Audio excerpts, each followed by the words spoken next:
श्री कृष्ण शरणम मम। श्रीमद् भगवत गीता के 16वें अध्याय का महात्म्य। श्री महादेव जी कहते हैं, पार्वती, अब मैं गीता के 16वें अध्याय का महात्म्य बताऊंगा, सुनो। गुजरात में सौराष्ट्र नामक एक नगर है। वहां खड्गबाहु नाम के राजा राज्य करते थे, जो दूसरे इंद्र के समान प्रतापी थे। उनके एक हाथी था जो मद बहाया करता और सदा मद से उन्मत्त रहता था। उस हाथी का नाम अरिमर्दन था।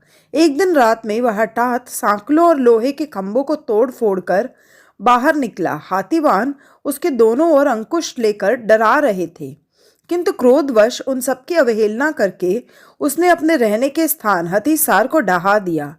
उस पर चारों ओर से भालों की मार पड़ रही थी, फिर भी हाथीवान ही डरे हुए थे। हाथी को तनिक भी भय नहीं होता था। इस कौतूहलपूर्ण घटना को सुनकर राजा स्वयं हाथी को मनाने की कला में निपुण राजकुमारों के साथ वहां आए। आकर उन्होंने उस बलवान दंतैले हाथी को देखा। नगर के निवासी अन्य काम धंधों की चिंता छोड़ अपने बालकों को भय से बचाते हुए बहुत दूर खड़े होकर उस महाभयंकर गजराज को देखते रहे। इसी समय कोई ब्राह्मण तालाब से नहाकर उसी मार्ग से लौटे। वे गीता के 16वें अध्याय के अभयम आदि कुछ श्लोकों का जप कर रहे थे। पूर्वासी और पीलवानों महावतों ने उन्हें बहुत मना किया, किंतु उन्होंने किसी की न मानी। उन्हें हाथी से भय नहीं था, इसलिए वे विचलित नहीं हुए। उधर हाथी अपनी फुटकार से चारों दिशाओं को व्याप्त करता हुआ लोगों को कुचल रहा था। वे ब्राह्मण उसके बहते हुए मद को हाथ से छूकर कुशल पूर्वक निर्भयता से निकल गए। इससे वहां राजा तथा देखने वाले पूर्ववासियों के मन में इतना विस्मय हुआ कि उसका वर्णन नहीं हो सकता। राजा के कमल नेत्र चकित हो उठे थे। उन्होंने ब्राह्मण को बुला सवारी से उतरकर उन्हें प्रणाम किया और पूछा, ब्राह्मण, आज आपने यह महान अलौकिक कार्य किया है, क्योंकि इस काल के समान भयंकर गजराज के सामने से आप सकुशल लौट आए हैं। प्रभु, आप किस देवता का पूजन तथा किस मंत्र का जप करते हैं, बताइए। आपने कौन सी सिद्धि प्राप्त की है? ब्राह्मण ने कहा, राजन, मैं प्रतिदिन गीता के 16वें अध्याय के कुछ श्लोकों का जप किया करता हूँ। इसी से यह सारी सिद्धियां प्राप्त हुई है। श्री महादेव जी कहते हैं, तब हाथी का कौतूहल देखने की इच्छा छोड़कर राजा ब्राह्मण देवता को साथ ले अपने महल में आए। वहां शुभ मुहूर्त देखकर 1,00,000 स्वर्ण मुद्राओं की दक्षिणा दे उन्होंने ब्राह्मण को संतुष्ट किया और उनसे गीता मंत्र की दीक्षा ली। गीता के 16वें अध्याय के अभयम आदि कुछ श्लोकों का अभ्यास कर लेने के बाद उनके मन में हाथी को छोड़कर उसके कौतुक देखने की इच्छा जागृत हुई। फिर तो एक दिन सैनिकों के साथ बाहर निकलकर राजा ने हाथीवानों से उसी मत्त गजराज का बंधन खुलवाया। वे निर्भय हो गए। राज्य के सुख विलास के प्रति आदर का भाव नहीं रहा। वे अपना जीवन तृणवत समझकर हाथी के सामने चले गए। साहसी मनुष्यों में अग्रगण्य राजा खड्गबाहु मंत्र पर विश्वास करके हाथी के समीप गए और मद की अनवरत धारा बहाते हुए उसके गंड स्थल को हाथ से छूकर सकुशल लौट आए। काल के मुख से धार्मिक और खल के मुख से साधु पुरुष की भांति राजा उस गजराज के मुख से बचकर निकल आए। नगर में आने पर उन्होंने अपने राजकुमार को राज्य पर अभिषिक्त कर दिया तथा स्वयं गीता के 16वें अध्याय का पाठ करके परम गति प्राप्त की।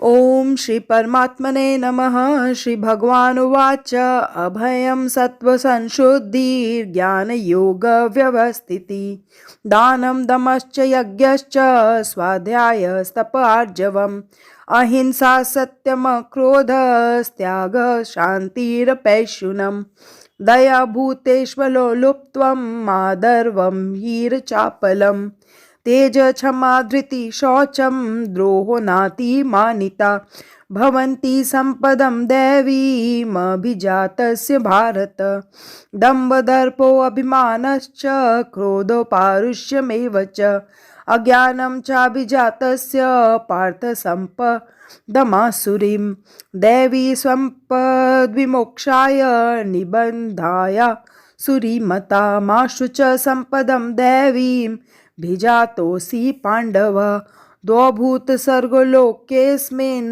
देव आसुर एव च देवो विस्तरशः प्रोक्त आसुरं पार्थ मे शृणु प्रवृत्तिं च निवृत्तिं च जना न विदुरासुरा न शौचं नापि चाचारो न सत्यं तेषु विद्यते असत्यमप्रतिष्ठं ते जगदाहुरनीश्वरम् अपरस्परसम्भूतं किमन्यत् कामहेतुकम् एतां दृष्टिमवष्टभ्य नष्टात्मानोऽल्पबुद्धय प्रभवन्त्युग्रकर्माण क्षयाय जगतो हित काममाश्रित्य दुष्पूरं दम्भमानमदान्विता मोहात् गृहीत्वा सदग्राहान् प्रवर्तन्ते अशुचिव्रता चिन्तामपरिमेयां च प्रलयान्तामुपाश्रिता कामोपभोग परमा एतावदति निश्चिता आशापाशशक्तैर्बद्धा कामक्रोधपरायणा इहन्ते कामभोगार्थमन्यया ये नार्थसञ्चयान् इदमद्य मया लब्धमिमं प्राप्स्यसि मनोरथम् इदमस्तीदमपि मे भविष्यति पुनर्धनम् असौ मया हतः शत्रुर्हनिष्ये चापरानपि ईश्वरोऽहं भोगी सिद्धोऽहं बलवान् सुखी आढ्योऽभिजानवानस्मि कोऽन्योऽस्ति सदृशो मया यक्ष दास्यामि मोदिष्य इत्यज्ञानविमोहिता अनेकचित्तविभ्रान्ता मोहजालसमावृता प्रसक्ता कामभोगेषु पतन्ति नरकेषु च आत्मसम्भाविता स्तब्धा धनमानमदान्विता यजन्ते नाम यज्ञस्ते दम्भेना विधिपूर्वकम् अहङ्कारं बलं दर्पं कामं क्रोधं च संश्रिता ममात्मपरदेहेषु प्रद्विषन्तोऽभ्यसूयकाः तानहं द्विषतः क्रूरान् संसारेषु नराधमान् क्षिपाम्यजस्त्रमशुभाना सुरीष्वेव योनिषु आसुरीं योनिमापन्ना मूढा जन्मनि जन्मनि मां प्राप्यैव कौन्तेय ततो यान्त्यधमां गतिं त्रिविधं नरकस्येदं द्वारं नाशनमात्मनः कामक्रोधस्तथा लोभस्तमादे तत्त्रयं त्यजेत् एतैर्विमुक्त कौन्तेय तमोद्वारे स्त्रीभिर्नरः आचरत्यात्मनः श्रेयस्ततो याति परां गतिं यः शास्त्रविधिमुत्सृज्य वर्तते कामकारत न स सिद्धिमवाप्नोति न सुखं न परां गतिं तस्मात् शास्त्रं प्रमाणं ते कार्यकार्यव्यवस्थितो ज्ञात्वा शास्त्रविधानोक्तं कर्म कर्तुमिहार्हसि। ओम तत्सदिति श्रीमद्भगवद्गीतासु उपनिषत्सु ब्रह्मविद्यायां योगशास्त्रे श्रीकृष्णार्जुन संवादे दैवासुर संपद्विभाग योगो नाम षोडशोऽध्याय। ओम श्री परमात्मने नमः। 16वां अध्याय। उसके उपरांत श्री कृष्ण भगवान फिर बोले, हे अर्जुन, दैवी संपदा जिन पुरुषों को प्राप्त है तथा जिनको आसुरी संपदा प्राप्त है उनके लक्षण पृथक पृथक कहता हूँ। उनमें से सर्वथा भय का अभाव, अंतकरण की अच्छी प्रकार से स्वच्छता, तत्वज्ञान के लिए ध्यान योग में निरंतर दृढ़ स्थिति और सात्विक दान तथा इंद्रियों का दमन, भगवत पूजा और अग्निहोत्रादि उत्तम कर्मों का आचरण एवं वेद शास्त्रों के पठन पाठन पूर्वक भगवान के नाम और गुणों का कीर्तन तथा स्वधर्म पालन के लिए कष्ट सहन करना एवं शरीर और इंद्रियों के सहित अंतकरण की सरलता तथा मन, वाणी और शरीर से किसी प्रकार भी किसी को कष्ट न देना तथा यथार्थ और प्रिय भाषण, अपना अपकार करने वाले पर भी क्रोध न होना, कर्मों में कर्तापन के अभिमान का त्याग एवं अंतकरण की उपरामता अर्थात चित्त की चंचलता का अभाव और किसी की भी निंदादि न करना तथा सब भूत प्राणियों में हेतु रहित दया, इंद्रियों का विषयों के साथ संयोग होने पर भी आसक्ति का न होना और कोमलता तथा लोक और शास्त्र से विरुद्ध आचरण में लज्जा और व्यर्थ चेष्टाओं का अभाव तथा तेज, क्षमा, धैर्य और बाहर भीतर की शुद्धि एवं किसी में भी शत्रु भाव का न होना और अपने में पूज्यता के अभिमान का अभाव, यह सब तो हे अर्जुन दैवी संपदा को प्राप्त हुए पुरुष के लक्षण है। हे पार्थ, पाखंड, घमंड और अभिमान तथा क्रोध और कठोर वाणी एवं अज्ञान भी यह सब आसुरी संपदा को प्राप्त हुए पुरुष के लक्षण हैं।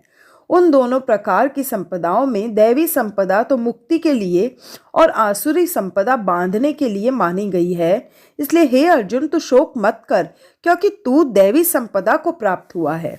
हे अर्जुन, इस लोक में भूतों के स्वभाव दो प्रकार के माने गए हैं, एक तो देवों के जैसा और दूसरा असुरों के जैसा। उनमें देवों का स्वभाव ही विस्तार पूर्वक कहा गया है, इसलिए अब असुरों के स्वभाव को भी विस्तार पूर्वक मेरे से सुन। हे अर्जुन, आसुरी स्वभाव वाले मनुष्य कर्तव्य कार्य में प्रवृत्त होने को और अकर्तव्य कार्य से निवृत्त होने को भी नहीं जानते हैं, इसलिए उनमें न तो बाहर भीतर की शुद्धि है, न श्रेष्ठ आचरण और न सत्य भाषण ही है।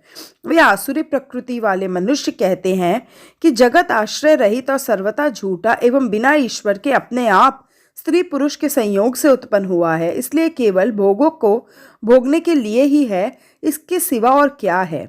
इस प्रकार इस मिथ्या ज्ञान को अवलंबन करके नष्ट हो गया है स्वभाव जिनका, तथा मंद है बुद्धि जिनकी, ऐसे वे सबका अपकार करने वाले क्रूर कर्मी मनुष्य केवल जगत का नाश करने के लिए ही उत्पन्न होते हैं।